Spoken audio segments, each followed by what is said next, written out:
Kenneth Johnson was inside the building where the shooting happened this afternoon. He joins us now live as well. Mr. Johnson, thanks for being with us this evening. If you would describe what you saw and also what you heard. Sure, thank you for having me on. I was there with my son. We arrived there maybe at about 10:15 this morning, and he was there for a procedure. So we were sitting in the lobby area, and we heard what we thought was a crackling noise. Kind of sounded like a short rapid fire sound that may have even been like a motorcycle backfiring sound. So we heard it. We didn't think much of it, and we just kind of continued to sit and wait for our next call to come to the back. But then we noticed one of the medical receptionists went to the front door and was reaching up to the top of the front door to try and lock and secure the front door. So my son mentioned to me, he says, "Hey, why are they locking the front door?" And I said, well, maybe it's lunchtime and maybe they don't want any other patients to come in while they're in their lunchtime. But then within a matter of 5 minutes, another of the medical representatives came out of the lobby and very calmly asked us if we would follow them and relocate to a back room in the Northside imaging facility. So that's when it started to become a little bit odd that we heard the crackling noise, they secured the door, they locked us in, and then we were being asked to escort to the back of the facility. Now, we were on the 9th floor, and at this point, we still didn't have any details about what was happening. But where they relocated us to, there was a television on the wall. And folks in the building started looking at their phones, and they started seeing internet pop-ups. And someone mentioned something about an active shooter. And then they changed the television, and we saw on the television that there was a breaking report of an active shooter.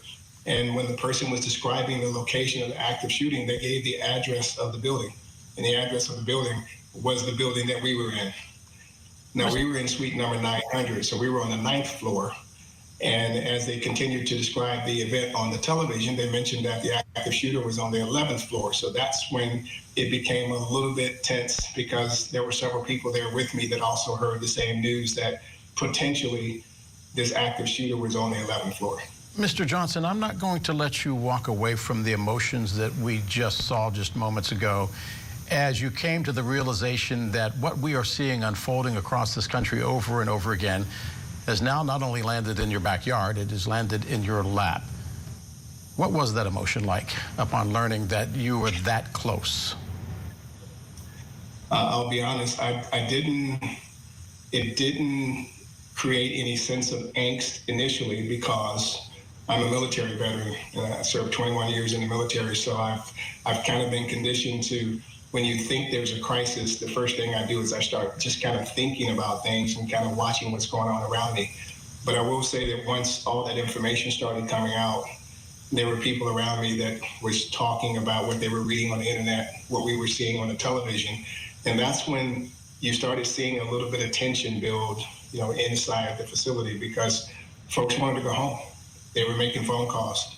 They were sending texts to other folks outside the building. They were letting other people know what was happening. And you could see that there was some tension building inside the room. But I got to say that the medical staff of that facility, they were awesome. They didn't make it appear as this was chaos. They really kept their heads and didn't give the impression that we were under some type of siege. My apologies for interrupting, but as a veteran, where do you now feel safe?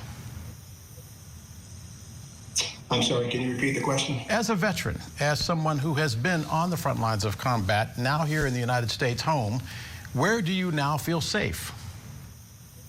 That's a good question.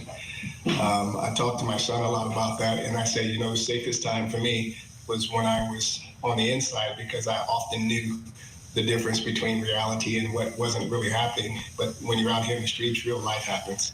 And you just can't prepare for being in the wrong place at the wrong time. I understand there were people who were shot, and one person may have lost their life in this event today. And that person could have just been in the wrong place at the wrong time. And there's no way you can prepare for that. I just try to make sure that when I'm in the midst of a crisis, my first thought is to try to help other people and try to think about, to keep my head, so that if we have to make quick decisions to save ourselves, that we all can be thinking level and not in a panic state. I'm simply glad that you're okay. Kenneth Johnson, thanks for being with us tonight.